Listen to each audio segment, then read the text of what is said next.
Bien, mon corps nous au complet, nous capables de commencer. On remercie les autres d'abord qui sont présents pour sa conférence de presse de la commission éducation du MMM.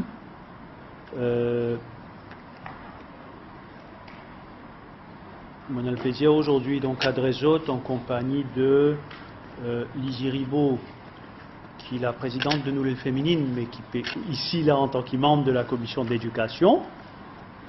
Dorine Tchakori, adjoint au maire de Port-Louis, membre de la commission éducation.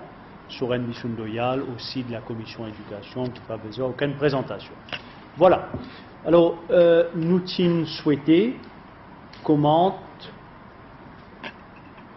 quelques sujets dans l'actualité au niveau de l'éducation. Et comme toujours, à la fin de la conférence de presse, nous avons un handout pour résumer les points principaux qu'il nous faut faire. Le thème principal aujourd'hui, c'est le droit à l'éducation pour tous. Donc nous proposons là une dernière statistique qui est disponible. Nous pouvons faire référence à droit de man handicapé, en particulier d'accès à l'éducation. Nous pouvons tous le pré-professionnel, pre-vocational, le droit à l'éducation donc de mes enfants qui pas une part sixième, mais à la fin nous pouvons toucher aussi le MITD qui est dans l'actualité. Alors, le droit à l'éducation, comme vous connaissez, il est inscrit dans la Charte universelle des droits de l'homme depuis 1940. Il est inscrit dans nos constitutions, il est inscrit dans nous la loi Education Act, qui jusqu'en 2004 qui prévoit l'éducation obligatoire jusqu'à la fin du primaire. Et en 2004, le MMM et le MSM au gouvernement nous portent l'éducation obligatoire jusqu'à l'âge de 16 ans.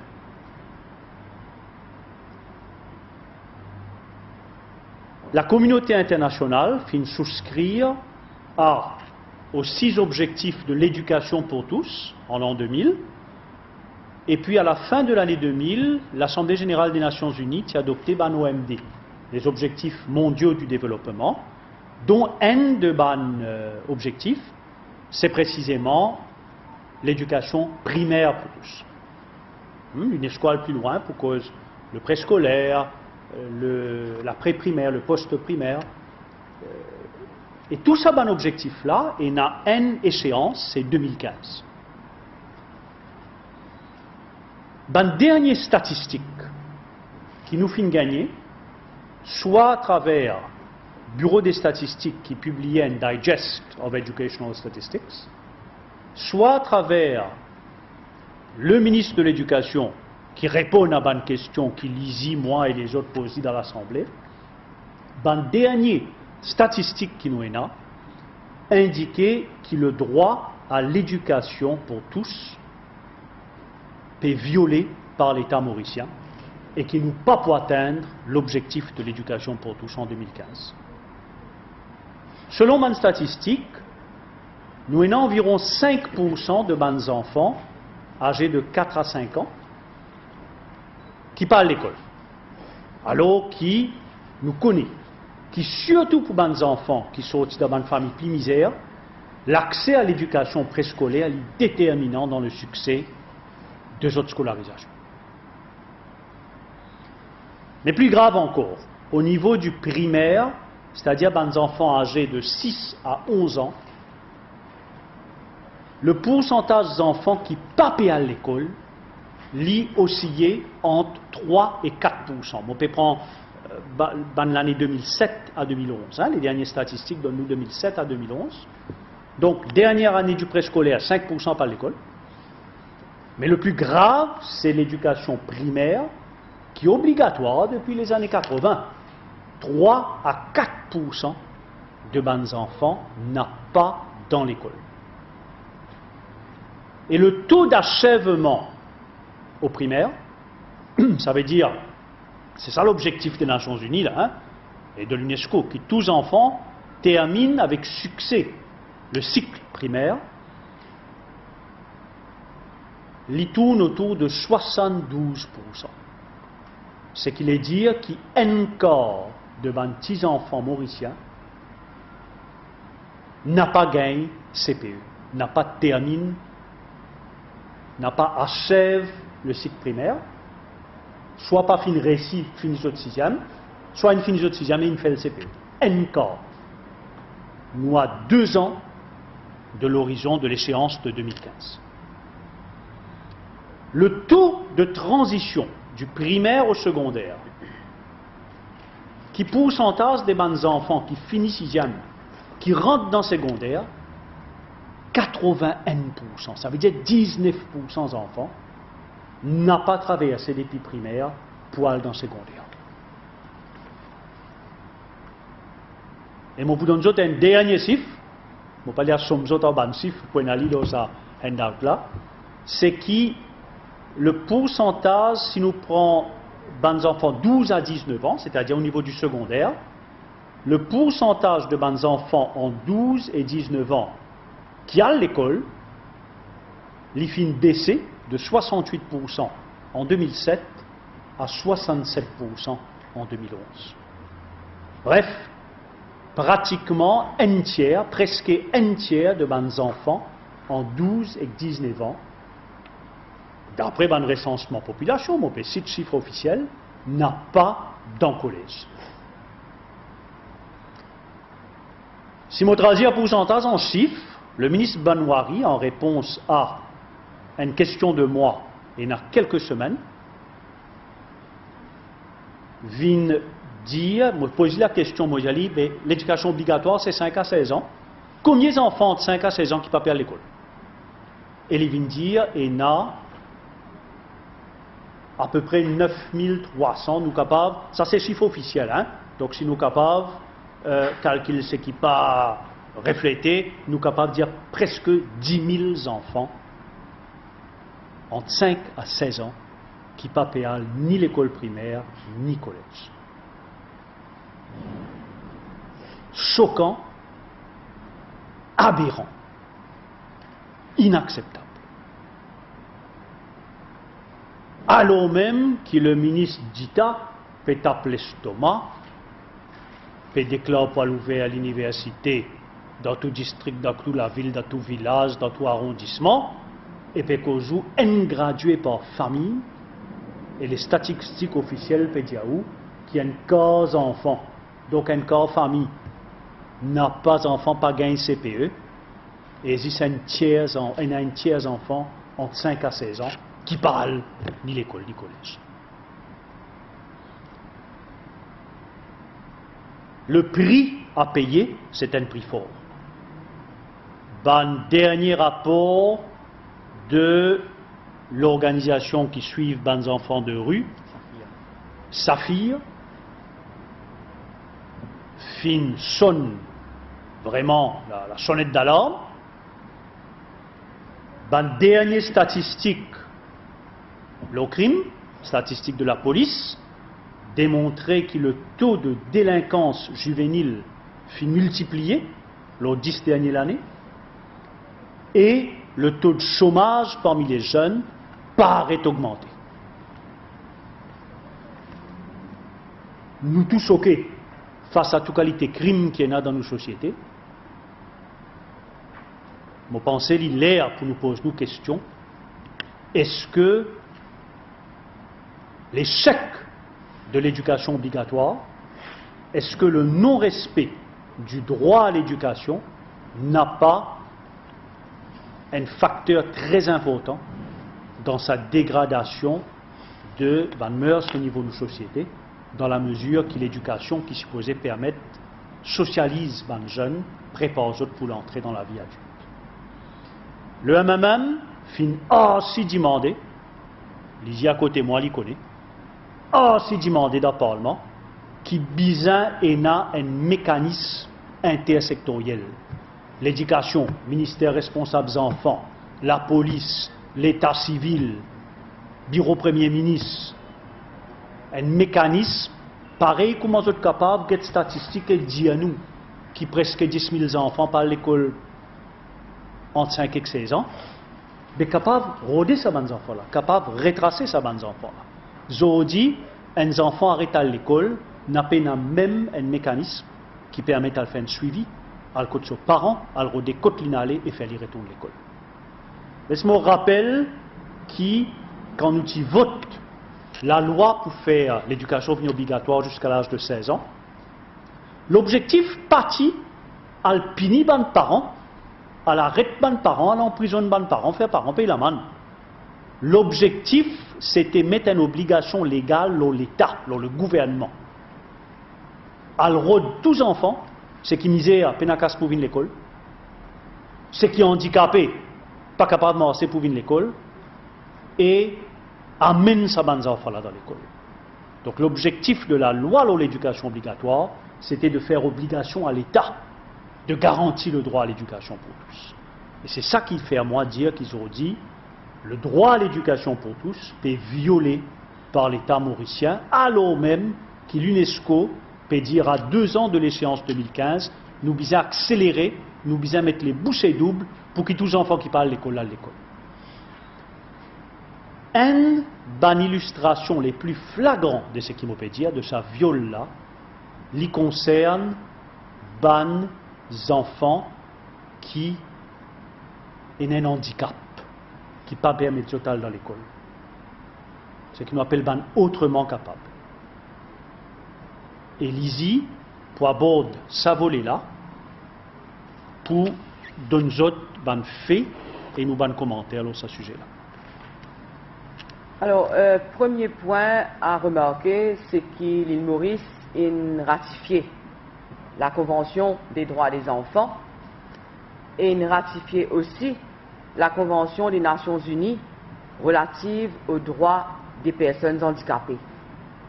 Et l'article 24 stipule clairement les États veillent à ce que les personnes handicapées puissent, sur la base de l'égalité avec les autres, avoir accès à un enseignement primaire et secondaire de qualité et gratuit. Combien d'enfants handicapés nous avons qui peuvent suivre qui ont droit d'être scolarisés, c'est-à-dire entre 5 à 16 ans, et qui n'ont pas besoins éducatifs spéciaux? Et non, il est né en 2011, 1850 inscrits dans 50 institutions, dont 44 relèvent des ONG. 50 institutions et 44 de ces 50 institutions relèvent des ONG. Il est bon à souligner aussi que c'est le gouvernement MSM qui, en 2003, est le premier gouvernement à allouer des subventions aux enfants autrement capables.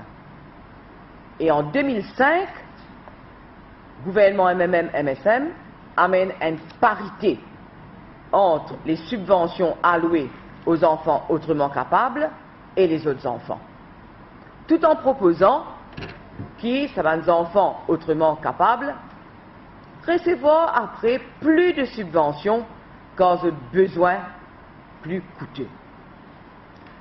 Ombudsperson for Children, dans son rapport 2011-2012, il fait une observation concernant les enfants autrement capables.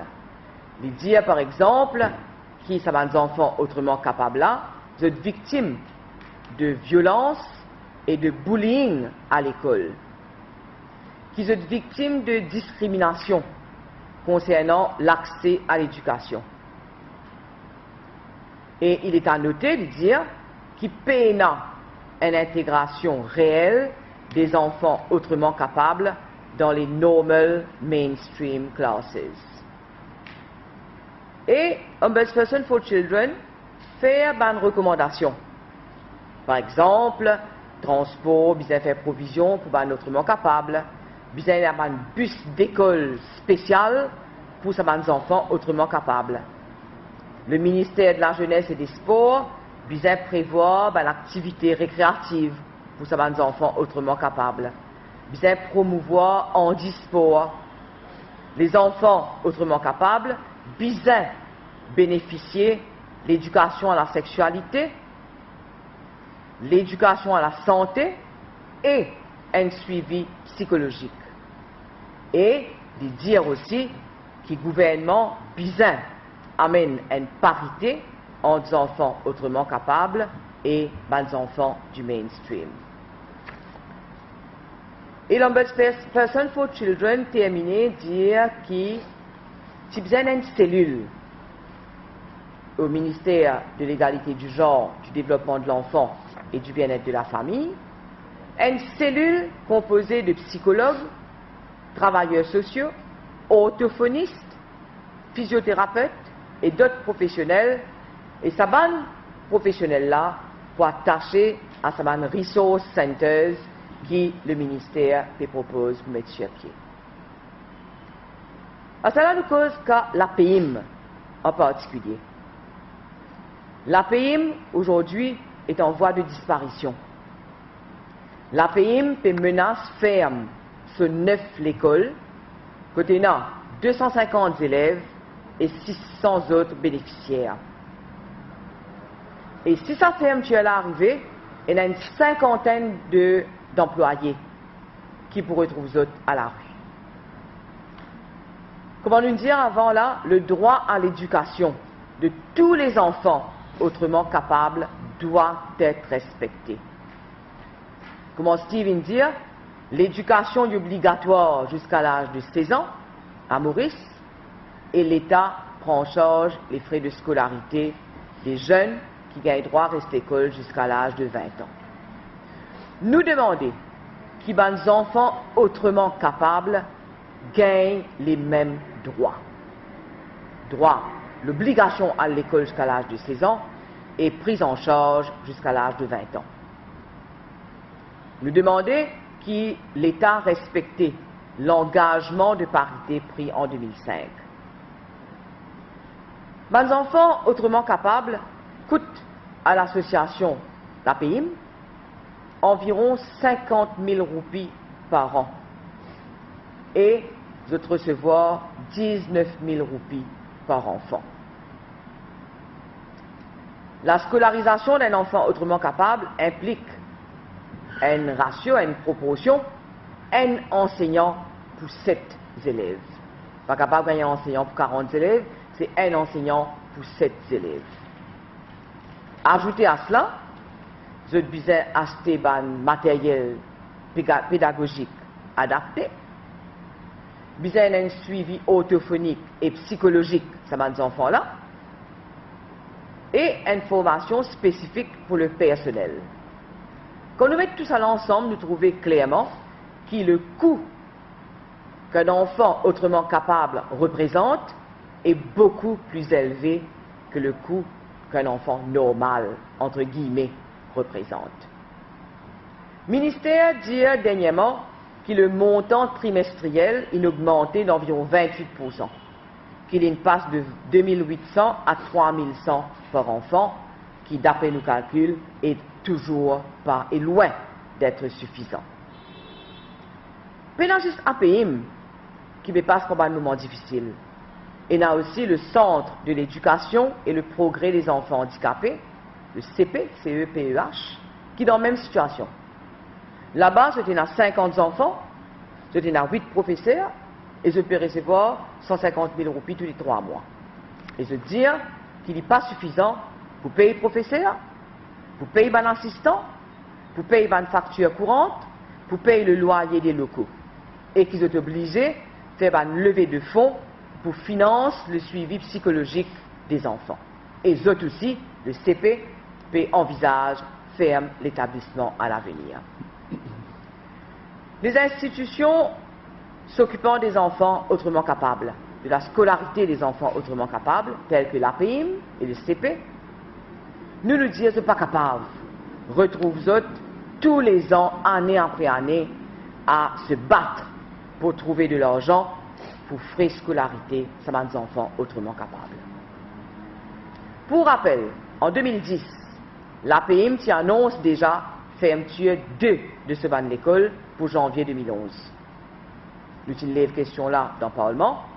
Après beaucoup la lutte, beaucoup de discussions, l'APIM a réussi à garder de l'école ouverte. Et là, qui nous trouvons après 2 ans, fatigués la guerre après la guerre, l'APIM annonce cette fois-ci qu'il n'est pas pour fermer de l'école, mais qu'il est pour fermer les 9 école. Et nous posons la question, qui peut arriver à 250 enfants, la PIM, ça 600 bénéficiaires, ça 50 enfants CP. Et il dépasse ce cadre-là. Qui peut arriver à un parent qui quitte pas pour bizarre de travail pour s'occuper de 20 enfants autrement capables. Et mardi dernier dans le Parlement, Mme Martin a une question parlementaire concernant la scolarisation des enfants se trouvant dans les shelters. Il vient dire, la décision d'envoyer un enfant à l'école ou non est prise au cas par cas.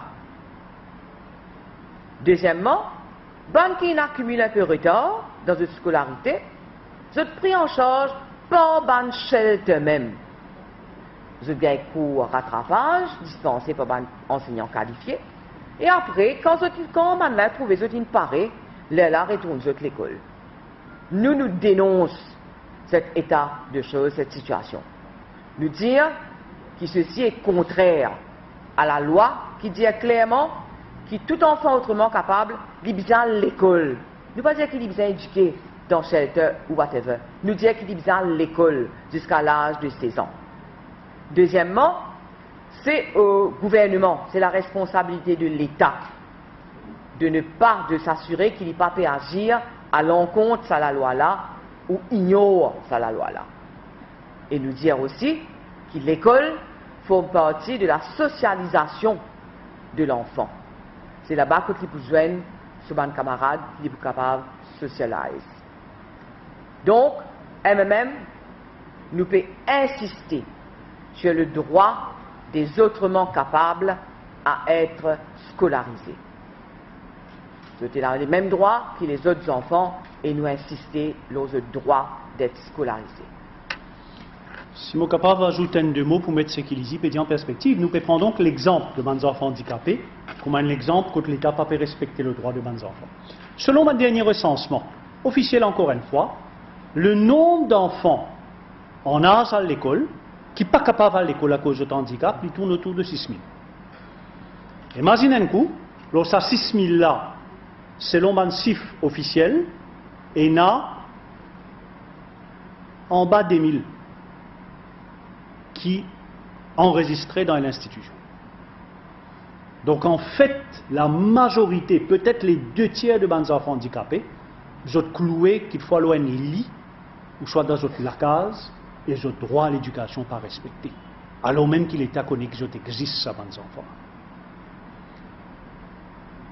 La PIM, Françoise Incausé.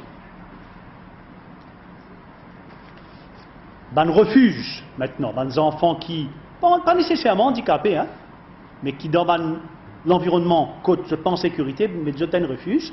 Rapport de l'ombudsperson dire, c'est ben enfants qui parlent, pas qu'ils n'adorent pas à l'école, peine après une activité de loisir.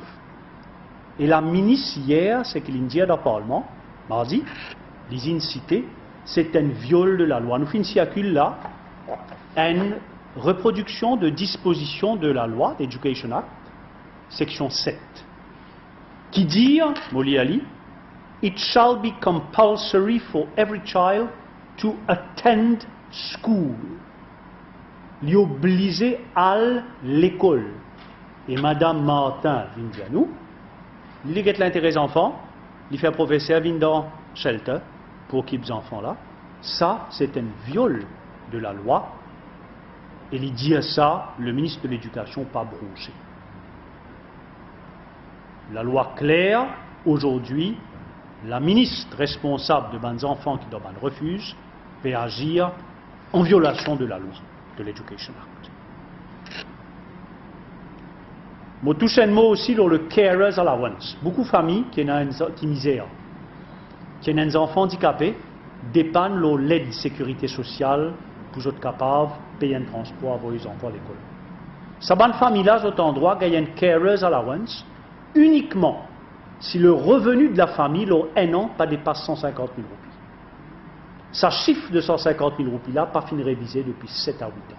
Et nous, comme députés, régulièrement, nous n'avons pas de parents qui viennent vers nous, qui ont des enfants, pas gagné ça l'aide là, tout simplement parce qu'ils font une fin de overtime, ou bien une augmentation de la paye en 7 ans, 8 ans. Et le barème, il reste pareil. Donc, aux enfants handicapés, c'est une illustration claire, flagrante, du non-respect du droit à l'éducation. Une deuxième illustration, c'est les enfants pré-professionnels. Vous connaissez qui, là, nous pouvons dire un cas aux enfants pas gagné CPE, et c'est un cas aux enfants qui pas gagné CPE là, depuis qu'ils nous amènent l'éducation obligatoire, total dans pré-professionnel, supposément. Beaucoup d'enfants dans pré-professionnel. Le chiffre est diminué, il est autour de 7200, qui fait une diminuer, nous pas connaître, mais là-haut, 7200 enfants dans pré-professionnel. Et le règlement, c'est que quand je fais le CPE une première fois, je te redouble. Si je te fais une deuxième fois, là, je te le privé. Et quand je te redouble là, à peu près 40% passé. Et nous tous connaissons ce certificat CPE là, c'est la base, ça. Vous les rentrez labourés dans le gouvernement, dans la municipalité, dans le district council, si vous prenez ça ou pas rentrer. Là, le gouvernement il décide d'une politique, moi je suppose que au courant, encourage ces bons enfants qui font la première fois à aller directement dans le collège. Et le ministre Benoît, tout fier, vient dire nous qu'il la moitié de bons enfants, moi simplifié, à peu près 1900 enfants, l'au 3008, ou bien sûr les 2000 enfants, l'au 4000, qui viennent faire une seule fois, inaccepté pour aller direct dans le collège. Mais ce qui est grave, c'est que quand ces bons enfants-là dans le collège, n'a pas ni professeur, ni l'encadrement, ni livre qui préparaient pour être autres réponses de CPE. En d'autres mots, ces bons enfants qui perdent dans le collège quand je ne fais la première fois là, et nous connaissons ces bons enfants, puis misère des misères. Ces bons enfants-là, le gouvernement peut la blâmer aux autres. Les autres n'ont pas pour passe sixième, et c'est un crime que le gouvernement fait. Quand nous posons la question mardi au ministre Benoît, il dit à nous, mais non, après 4e l'année prévocationnelle, les autres pour gagner un certificat qui pour l'équivalent CPE. Mais dans le chiffre clair, entre première l'année prévoque jusqu'à 3e l'année, 13% d'enfants finissent quitte collège. Donc c'est un véritable crime, mais le problème n'est pas fini là. Le problème, c'est sa nouveau 4e l'année que le gouvernement peut remettre dans prévocationnel, ça aussi un tas de problèmes là. Lisez pour donner un de l'exemple de ce qui nous glané là d'un relevé qui nous fait à travers le collège. Alors, d'abord, il y a une 3e année. Le problème-là a commencé déjà dans la 3e année, que les enfants ont MITD 2 jours, et puis restent dans l'école 3 jours. Ils arrivent là-bas, puis un workshop, alors qu'ils sont là-bas pour l'étude vocationnelle, puis un workshop, puis un professeur, puis un équipement, donc je n'ai pas gagné aucun cours pratique. Manque de ressources humaines et matérielles. Et dans l'école MITD, que les enfants 3e année là, peuvent aller, je peux assis à 3, l'autre des pupitres, 3 peuvent couler l'autre de la tête. 3e année, le livre partout, qui utilisait un recevoir depuis le début du trimestre, pas encore recevoir. Ban livre là, comparé pour dire un professeur, 26 livres, mais c'est seulement les élèves qui gagnent livres, professeur pas gagne livre, professeur besoin prendre livres élèves, faire photocopie, vous êtes capable de travailler. Et le plus énorme, c'est quand PSSA a envoyé une circulaire devant le collège et dire au collège que c'est le collège qui est responsable des enfants là, même quand ils peuvent dans les MITD. Donc, qu'il y ait retard, qu'il y ait absence, qu'il y ait mauvaise conduite, qu'il y ait non-respect de l'uniforme, MITD téléphone collège, rapporte cas là au collège, alors que les enfants là partent sur les lieux du collège. Est-ce que la responsabilité là-bas est partagée? Quand les enfants dans MITD occupe les enfants, quand les enfants dans l'école, l'école occupe les enfants. Pédaler pour finir. Quand le professeur est fatigué, les enfants là sont capables de la case. Si les enfants font un peu mauvais, je reste jusqu'à la fin de la journée. Arrive 4e année maintenant, les enfants restent à l'école pendant 2 jours et total MITD 3 jours. C'est encore pour travailler l'ancien programme d'études. Et professeur dans MITD des autres, qui c'est seulement ce qu'il fait dans MITD qui comptait. Ce n'est pas ce qu'il fait dans l'école. Ce qu'il fait dans l'école, c'est-à-dire anglais, français, mathématiques, pas pour compter la fin de l'année. C'est seulement ce qu'ils ont fait dans MITD qui peut compter. Ce qui résulte d'un taux d'absentéisme extraordinaire au niveau de 4e année dans les collèges. Les enfants là, ils ne pas venir dans le collège, il y a le MITD où ils parlent, après, ils me croient, ils disparaissent de l'école. Résultat, 3e année, Privoc. Jusqu'aujourd'hui, nous arrivons en mai, nous payons en juin, les élèves vont trouver un résultat. Et je dis dans la 4e année. Je dis trouver qu'il y a 3 collèges, et il y a tellement indiscipline, bagarre, langage agressif, violence, vulgarité, harcèlement des filles, dans ce centre MITD là, qui va le collège, un collège déjà, et les autres poursuivent. Il prend décision, n'est plus avoué ce petit fille dans sa centre MITD pour ce 4e année. Puis garde les enfants dans l'école, puis c'est comment pour faire, quel programme d'études pour faire au niveau du collège, papa avouer les enfants dans MITD. Est-ce que le ministère de l'Éducation il fait une enquête, là ça va une allégation qui va le collège peut faire à l'encontre de MITD? Est-ce que le ministère de l'Éducation peut s'éconner qui peut arriver là-bas, qui fait un collège, peut prendre décision pour ne plus avoir des enfants dans 4e année, 3e et 4e année dans MITD? En tous les cas, nous donnons 2 illustrations. Bons enfants handicapés, bons enfants dans shelter, bons enfants qui dans pré-professionnel, pour montrer concrètement qui manière gouvernement promener avec le droit à l'éducation pour tous. Et c'est qu'il y en a de commun. Qui est le dénominateur commun entre bons enfants dans shelter, bons enfants dans Privoc, ça bons enfants handicapés qui parlent l'école là, c'est la pauvreté, c'est la misère. C'est un gouvernement sans l'équerre qui allègrement viole le droit à l'éducation et dans 2 ans, il pointe la honte quand les Nations Unies et l'UNESCO pour établir le bilan 2000 à 2015 et qui pays fin atteindre l'objectif de l'éducation pour tous, Maurice Poufel, il pointe la honte, mais derrière ça la honte là, c'est une tragédie humaine pour tous ces bons enfants sacrifiés. Nous ne sommes pas capables de faire une conférence de presse de la commission éducation sans toucher un mot au MITD, qui domine l'actualité depuis des semaines. Laisse-moi dire que la commission éducation MMM partage à 100% stand qui la direction du remake MMM MSM prend et qui la commission des femmes du MMM aussi prend. D'abord, l'exigence de transparence. Nous joignons à nos bonnes camarades pour demander qu'ils rendent public le rapport du Fact-Finding Committee. Pareil comment tout bon dossier la cour dans un cas, même impliquant un mineur, il est du domaine public, il est disponible, il est accessible, nous demandons rendre public, Fact-Finding Committee, ce rapport. Et mon père rappelle que la première recommandation du Fact-Finding Committee, telle qu'est rapportée par le ministre de l'Éducation à l'Assemblée, c'était que police should act promptly upon receipt of a complaint, especially when a child is involved. Intéressant ça. Qui ça veut dire? Qui le rapporte, il y a quelque chose à dire, la façon que la police mène sur l'enquête.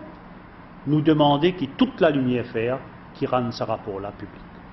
De même, nous condamnons la persécution dont un employé du MITD victime. Et là, on peut cause en particulier le cas de Rajmado, syndicaliste, qui dit mais, Pévisal présente lui dans CID central, la cause qu'il fait, la cause est une déclaration qu'il fait à l'ON Radio, à l'effet qu'il y a le chaos au MITD, et que le MITD caractérisé par l'ingérence politique. Mais ça nous tout fin d'y mon père d'y là. Au MITD, il y a le chaos. Et c'est le résultat de l'ingérence politique. Est-ce que ça allait dire qu'il dit, mais grand matin, mon pouvez l'ensemble avec Rajmado dans CID central? Paul Béranger Ndiali. Incroyable. Nous condamnons la persécution syndicale au MITD. Nous aussi, en troisième lieu, conscients, à travers tout le feedback qui nous peut gagner, du désarroi parmi les psychologues, parmi les enseignants, après le traitement qui finit infligé à Mme Sudha Singh et à la psychologue Mme Bodhi. Dans ce document qui nous fait une partage avec Jot, il y a 2 extraits de la loi.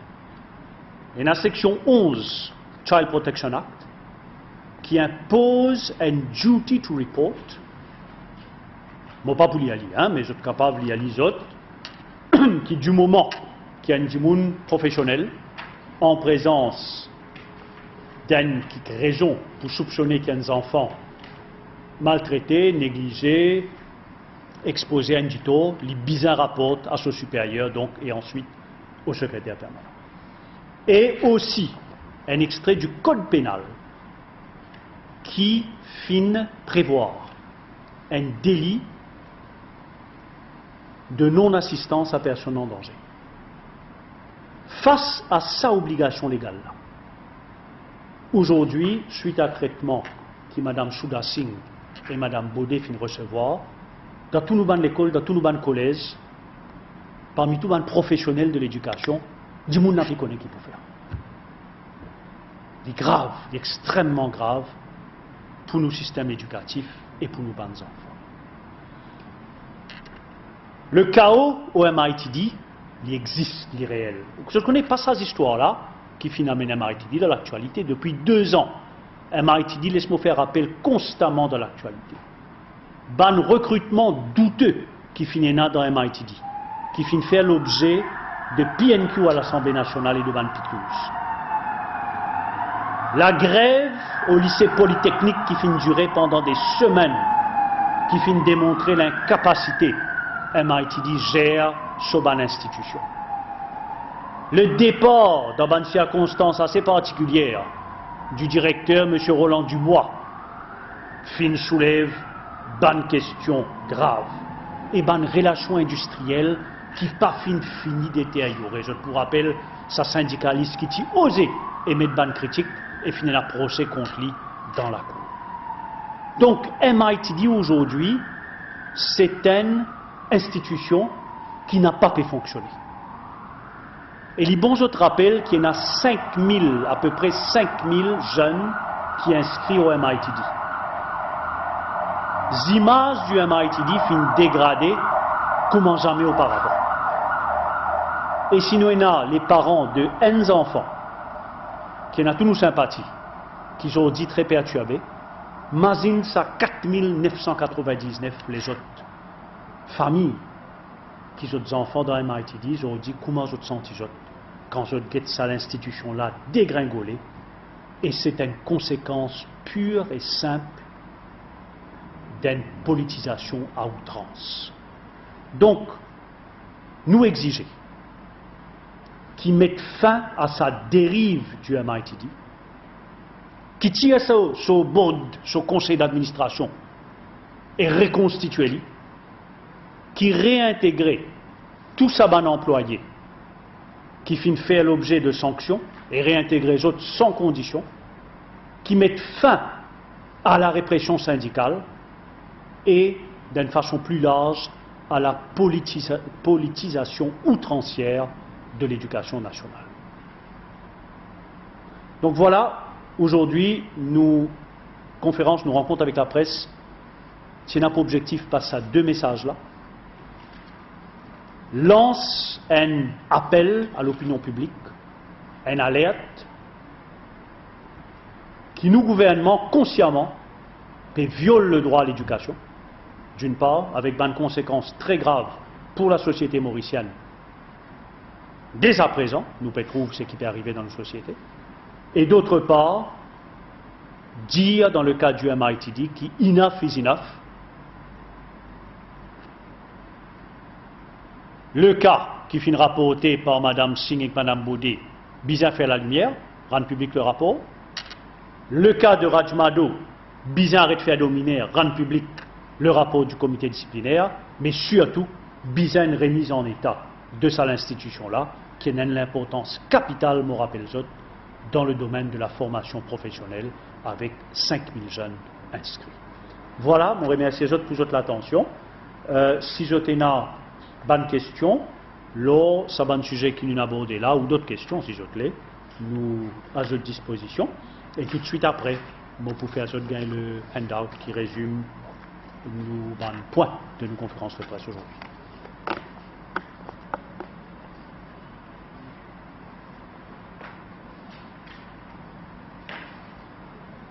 Pas de questions? Tout clair?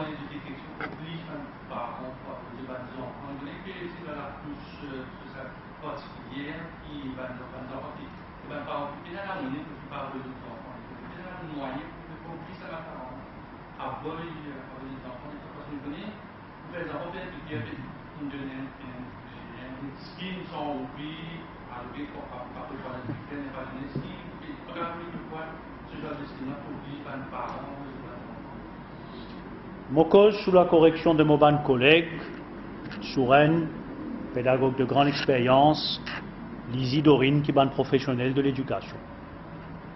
Si mon bien résumé, en gros, qui fait un parent, dans la mesure où il y en a contrôle aux enfants, hein? Souvent, ça ban des enfants qui ne viennent pas d'enfants de rue, 12, 13, 14, 15, 16 ans, là, parents n'est bien à contrôle ça. Mais quand parents en cours et en contrôle, la raison principale qui fait un parent pas envoyer ses enfants à l'école, c'est la pauvreté. Il n'a les moyens pour habiller ses enfants, pour donner manger, pour donner les livres, pour donner les cahiers, pour envoyer à l'école. Et lui-même, sa parent-là, il finit un échec scolaire. Il finit faire l'expérience de l'échec scolaire, donc il ne pas croire dans l'éducation. Il ne pas croire qui envoie ses enfants à l'école pour servir à quelque chose, il connaît d'avance qui l'école pas une faire pour ses enfants et que ses enfants pour aller les bouffer. Ça, c'est la première raison majeure. La deuxième raison, surtout dans le cas de bons enfants handicapés, c'est que les parents peinent une institution, pas trouvent une institution qui est capable d'accueillir les autres enfants. Laisse-moi dire clair, si les 6000 enfants handicapés disent que ils tapent la porte de l'école, pas de point une institution appropriée pour accueillir les autres. Aujourd'hui, la cinquantaine d'institutions qui accueillent les enfants handicapés, 44 ONG.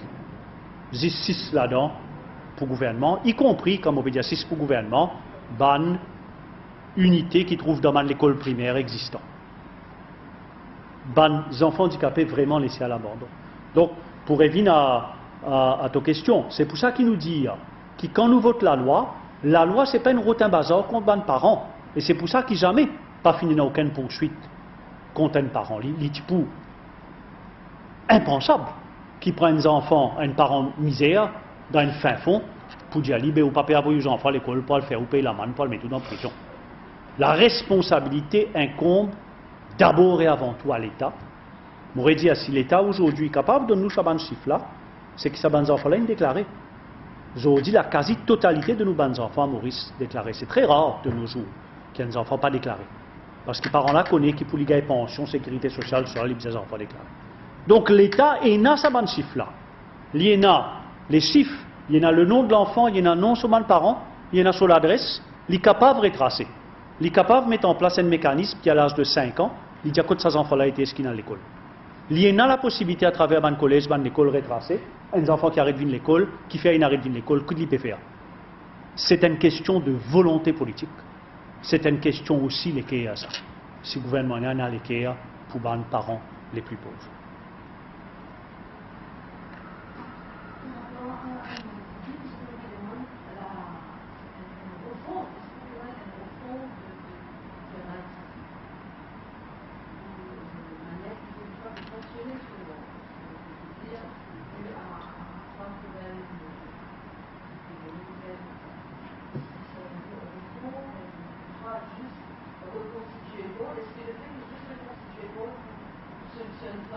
Certainement pas. Le problème au MITD, c'est avant tout un problème de management. Le problème de la pertinence de ban cours, de ban lien avec un opérateur économique, ça aussi est important, mais nous pas fait cause ça là. Là, ce que nous peut causer, c'est qu'ils ont dit c'est une institution qui ne peut pas fonctionner. Il y a un board qui fait une faille face à ses responsabilités, qui vient reconstituer immédiatement, mais où il a absolument raison. Reconstituer un board avec le même climat de terreur, les mêmes ingérences politiques, il n'est pas poussé à Vinani. Donc, refonte du management, du board d'abord, changement de culture. Mais évidemment, on peut dire, moi, avec ce gouvernement-là, est-ce qu'il est possible qu'il y ait ce changement-là? Tu annonces nous un tsunami qui peut atteindre même. Hein? Mais un changement de culture, quand nous bandimoun dans l'éducation surtout, pas aux bases de couleur politique, mais aux bases de l'expérience, de qualification et de compétences, le mérite.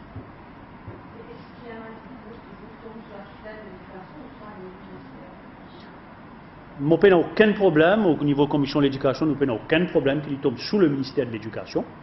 Il est normal que la formation professionnelle et l'éducation traditionnelle sont extrêmement liées, intimement liées. Il est normal, il est bon qu'il est comme ça, le problème n'est pas là.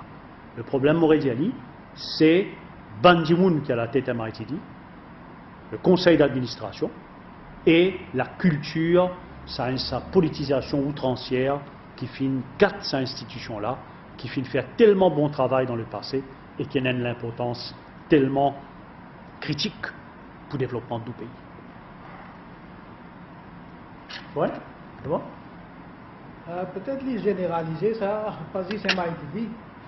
Si vous êtes ce qui, d'après l'Express, il mettait ce matin, le Premier ministre indien, il est content de mettre tout le top du monde partout devant l'institution. C'est pas capable parce qu'il ne va pas capable de payer les autres. C'est un niveau tout le monde s'attrape.